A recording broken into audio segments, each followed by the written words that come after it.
How's it going, everybody? I hope you're all doing well.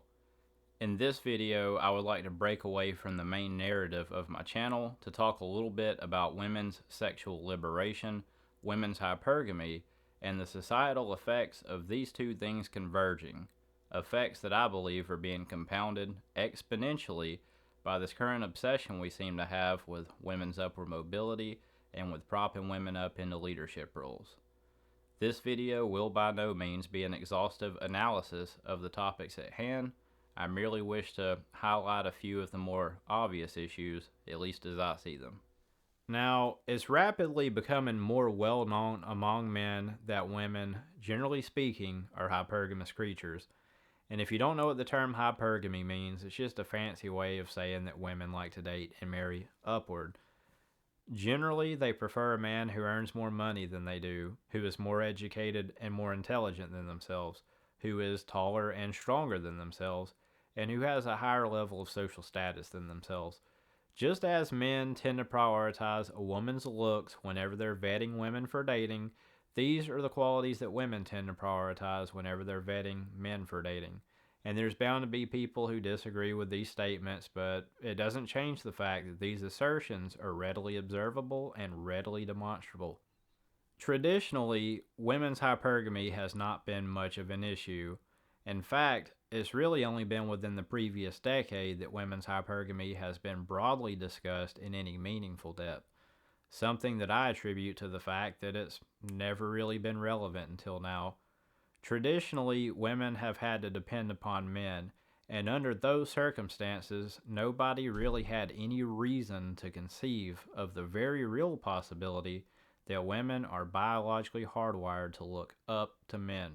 There was a period in human history, long before the sexual revolution of the 1960s, where women commonly did not vet their own marriage partners, but were instead subject to arranged marriages, where their marriage partners were vetted for them by their parents, by their other relatives, by members of their community, or sometimes even by professional matchmakers.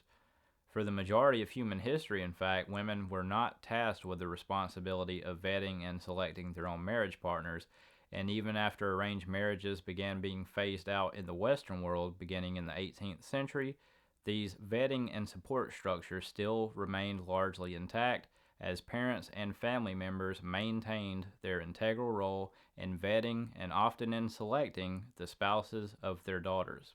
As the custom of arranged marriages slowly faded into the background, more and more women were finding themselves taking on a more autonomous role in the vetting and the selecting of their marriage partners, and by the early 20th century, the majority of the women living in America were the ones doing the vetting.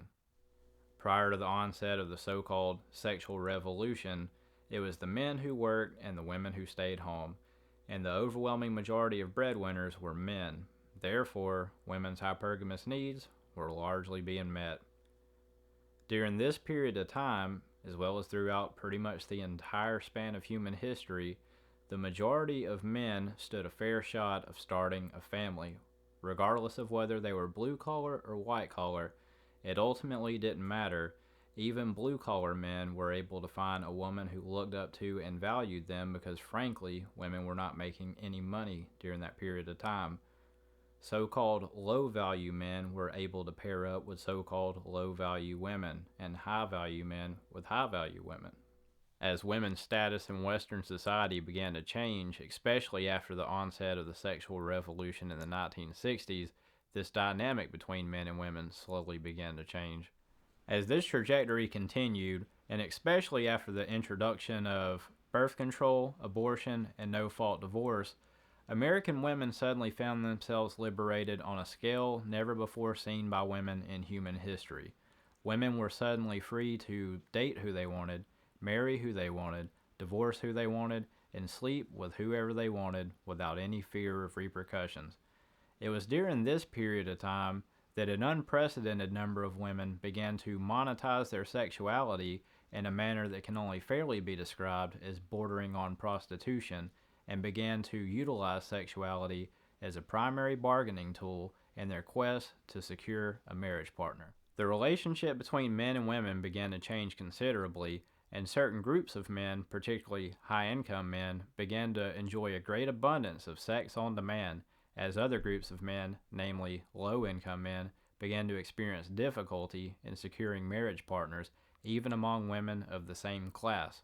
Fast forward to the 2010s, and a multifaceted empowerment campaign is rolled out by the UN and its subsidiaries, intent on artificially boosting women in every sector of society. Within the span of less than a decade, a generation of women began to surpass their male contemporaries in nearly every area of life. They began to earn more money and to earn more degrees, but what would seem like a feminist dream come true began to turn sour as the same generation of women struggled to find men who suited their hypergamous needs. Many women took to the internet to voice their grievances, and during this period of time, a barrage of articles were published written by women lamenting a seeming lack of economically viable suitors for marriage. By this point, America's young, low-income men found that they had seemingly no marriage options, while high-income men had a great abundance of options, and while the top 20% of earners had seemingly unlimited options.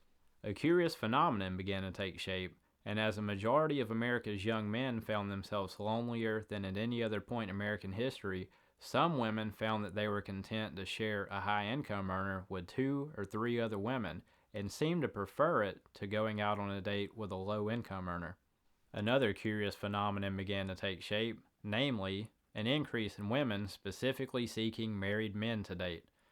This trend became so common that some men in the PUA community began purchasing wedding bands to wear in public despite not being married in the hopes of attracting women, and according to their accounts at least, it tended to work. Based upon such recent developments, it's become increasingly clear, to me at least, that the combined effects of women's economic empowerment, women's sexual liberation, and women's hypergamy are creating unforeseen consequences for men and for society. The question is, how do we address them? Let me know your take down in the comments.